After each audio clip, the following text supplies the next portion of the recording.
This is 60 Seconds for Sunday from the monks of St. Benedict's Abbey. Our Gospel this Sunday, Christ issues very challenging words to us. He says, "Amen, amen, I say to you, unless a grain of wheat falls to the ground and dies, it remains just a grain of wheat. But if it dies, it produces much fruit."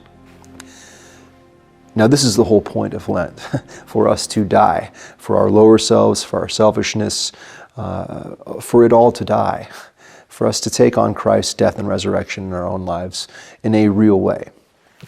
St. Benedict, to my mind, offers us one of the most challenging descriptions of this to his monks in the Rule.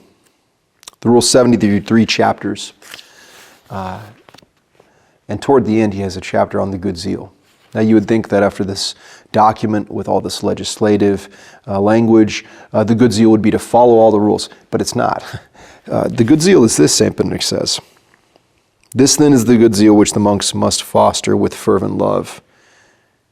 They should each try to be the first to show respect to the other, supporting with the greatest patience one another's weaknesses of body or behavior, and earnestly competing in obedience to one another."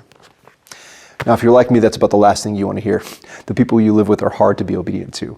Supporting with the greatest patience the weaknesses of body and behavior of those in our family, in our community, can be extremely difficult because we have a history with them. We know them.